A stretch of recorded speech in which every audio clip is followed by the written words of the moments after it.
नमस्कार. आपल्या सगळ्यांचे महाराष्ट्र सोशल न्यूज चॅनलमध्ये हार्दिक स्वागत. चला वळूयात एका नवीन बातमीकडे. आजची बातमी. धुळे दौऱ्यावर आलेले राज्याचे शालेय शिक्षण मंत्री दादा भुसे यांनी मराठा आरक्षण आंदोलनाबाबत प्रतिक्रिया देताना मनोज जरांगे पाटील यांच्या मागण्या रास्त असल्याचे सांगितले.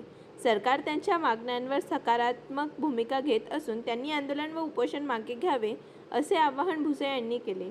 याचवेळी शालेय गणवेशाबाबत बोलताना विद्यार्थ्यांना दर्जेदार गणवेश मिळावा यासाठी 100% पॉलिस्टर कापडाचे गणवेश देऊ नयेत अशा सूचना शासनाने जारी केल्या असून नियमांचे उल्लंघन करणाऱ्यांवर कारवाई केली जाईल अशी माहितीही त्यांनी दिली.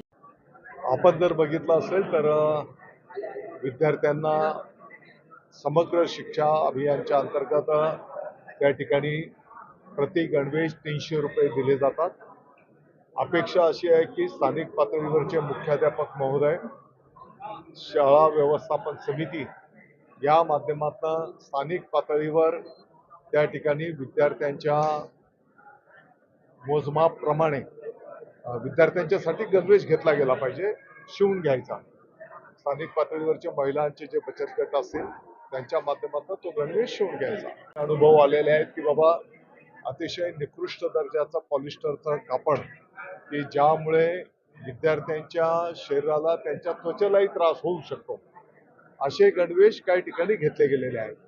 आणि म्हणून असं होता कामा नये या संदर्भामध्ये कालच शालेय शिक्षण विभागाच्या वतीने एक शासन निर्णय निर्गमित करण्यात आलेला आहे. त्या शासन निर्णयाच्या माध्यमातून त्या जिल्ह्याचे जिल्हाधिकारी, त्या जिल्ह्याचे मुख्य कार्यकारी अधिकारी CO आणि पोलीस अधीक्षक यांच्या समितीच्या मार्गदर्शनाखाली या ठिकाणी प्रत्येक शाळेचा गणवेश त्या ठिकाणी अपेक्षित आहे. थोडक्यात एक चांगला गणवेश विद्यार्थ्यांना अपेक्षित असला पाहिजे, ही त्याच्या पाठीमागची भावना आहे. कदाचित काही ठिकाणी गाव पण एकत्रित येत आहे, शाळा व्यवस्थापन समिती पुढाकार घेते, काही सेवाभावी संस्था पुढाकार घेतात आणि त्या 300 रुपयामध्ये आणखी थोडीफार भर घालून आणि अतिशय चांगला गणवेश त्या ठिकाणी घेतला जातो. आणि म्हणून एक क्वालिटी गणवेश विद्यार्थ्यांना मिळाला पाहिजे, ही त्याच्या पाठीमागची भावना आहे. बातमी आवडल्यास चॅनलला लाईक व सबस्क्राईब करा व दररोज अशा नवनवीन बातम्या पाहण्यासाठी चॅनलला फॉलो करा. धन्यवाद.